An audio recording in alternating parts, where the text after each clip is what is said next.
Hello everyone and welcome back to my channel. For today's video, I am going to be writing out my family's bare bones budget. I have this on my Fudget app, and then last night while I was doing some schoolwork, I just went to the back of my notebook that I was writing notes on and decided to just write it all out. So I originally was just going to do an Instagram post, but I want to go ahead and write it out with you guys.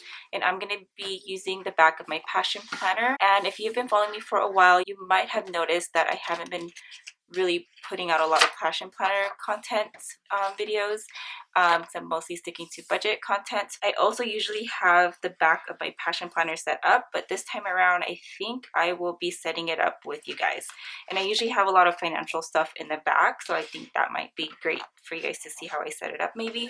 But yeah, so I'm just right next to my sinking funds. I'm going to be adding on the bare bones budget. So what is a bare bones budget before I start writing it out? It's essentially just the basic necessities that you need to survive, like rent, food, housing, utilities and stuff. I'm going to go ahead and write out my family's. It might look different from yours, and that's okay. It's what I'm using this for is to help me figure out what I need to save in our emergency fund just in case my husband loses a paycheck. I think this is a great starting point for if you want to figure out how much you need to save. Emergency savings, it's going to look different for everybody, and that's okay. Just do whatever will give you peace of mind. You can't just go off of what someone else is doing. You really have to take a look at your own budget and see what's going to work within your life, your family's life.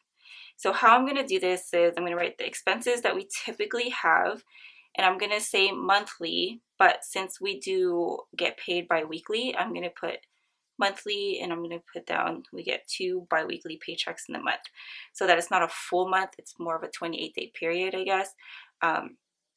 So 2 bi-weekly paychecks is what this would cover.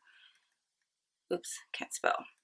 And then on this column here, I'm just going to put bare bones monthly.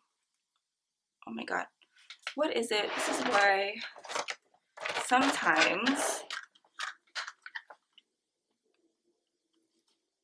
don't know what's the matter. Oops, don't know what's the matter with me. I can't spell or write and talk at the same time. Bare bones monthly, and this will be the same thing as this right here. And I just wrote it down in date order. I just didn't put down the date on here. So our expenses, I have it all listed on my notebook over here. So rent, of course, is the big one. Can't miss the rent. Although our landlord is pretty flexible, we've had to push back on rent a couple times a few years ago, and they were fine with it. We still paid it. It's just we pay for it like the middle of the month. I know that sounds bad, but you know, it's what we had to go through before. Federal loan, life insurance, and we've already, as I was writing this out, I've realized that we've already cut out a bunch of stuff when we were trying to figure out how to save money before. So we got rid of our DirecTV that we were paying $155 a month. We used to pay more for our cell phone. We pay for 4 lines, and we were able to get that down even more because we were paying for the tablets that we have and the watches that we've had before that we weren't even using. We also cut back on car insurance as well. So always looking for another way to save on our bills. We actually did recently with our cell phone bill. I had no idea that when you sign up, so we're with AT&T, and if you sign up on auto pay, you get a $20 credit. I don't know why, I just haven't seen that before. So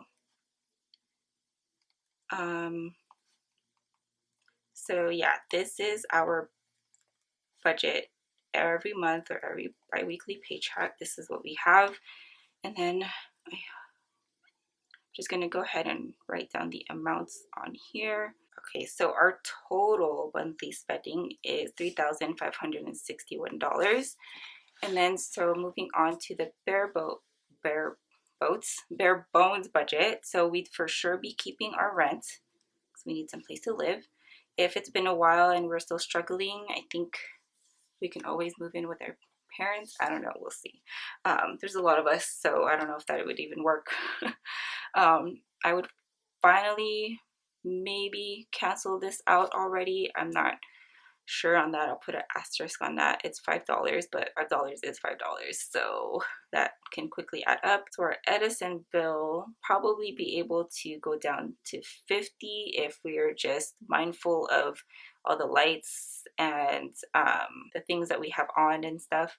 Hopefully, maybe. And then life insurance will stay the same. For my federal loan, I would probably pause on the payment, like ask for extension, because I know you can do that if you just ask them if you're falling behind. And then life insurance would stay the same. The cell phone would stay the same.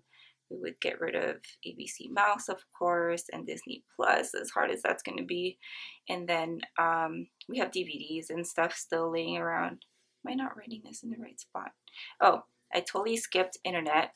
I want to make a note that if we absolutely needed to, we'd go over to my in-laws, so mom's place. I'm just gonna put mom's. They do live nearby. I don't think they would mind us coming over, borrowing their internet or watching TV or something.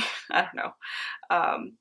Mostly for my son's distance learning, if this were to happen this year, because he is distance learning right now. So, and then food, we'd be able to go down to $300, which breaks down to $75 a week, which I believe it's totally doable. Transportation, oh no, wait, household would be 0. Transportation would go down to 40, because I'm pretty sure if my husband is not working, he wouldn't need all that gas. Maybe just enough gas to go on interviews or something like that. And then the kids won't have anything, no allowance. I do have a miscellaneous category here just for anything if we need to pay for whatever comes up. And then the total for this one is $2,398, and the difference is $1,163. So I would take this amount, and if let's say I was building my emergency, this is what's based off of, I would try to save $2,400 pretty much per month. I would just run it up to 25. So right now we have 2 months worth saved up. If we lose out on our income for straight 2 months, we would be covered, but that means we have that 2 months to try to figure out how to get an income. We do live in Southern California, and I'm sure we would be getting help through the state, tapping into like unemployment benefits over here, but we don't want to just only rely on that. We want to make sure we're covered if it happens immediately, because most of the time when you apply for those kind of government help, it does take a while to kick in, and you still got to pay the rent on time and all of that. So that's essentially what our bare bones budget looks like. Again, it's going to look different for everybody. This is just what is ours right here, what we're working with, what we decide to keep and not keep.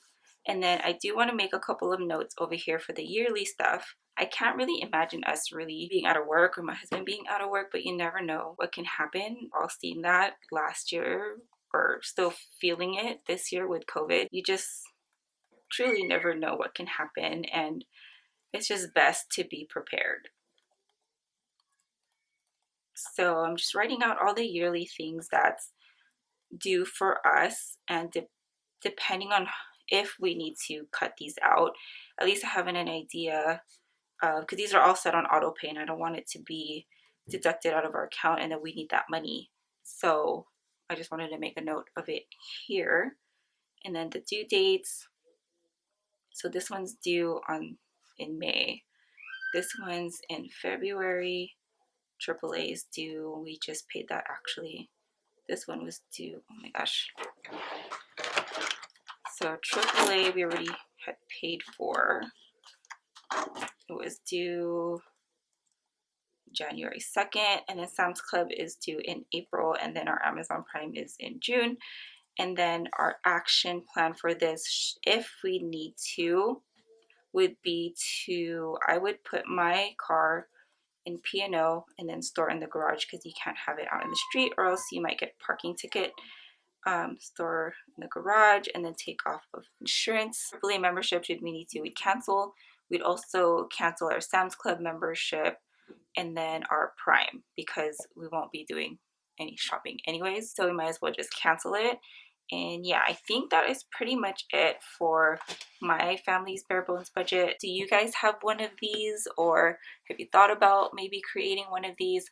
I honestly, when I was writing it out compared to this column here, it kind of was a little bit of an eye-opener because it kind of makes you think, like, do I need to be spending this much in the variable spending column just because I give myself that allowance? Do I really need to be spending that much? It just got me really questioning some things. And then plus I'm reading a book right now called It's Not Just About the Money or something like that, and it's really got me questioning some of the purchases that I've been making. It's kind of nice to kind of have an idea of what you would need should you lose a paycheck. So I suggest that you guys have one of these as well. And again, you don't have to use this as a basis to save for your emergency fund. It can be whatever you feel comfortable doing. This is just what I wanted to do for my family, just so I can say, oh, we're covered for 2 months worth of expenses. So that pretty much wraps it up for this video. I really hope that this one was helpful. Thank you guys so much for watching, and I will talk to you in the next video.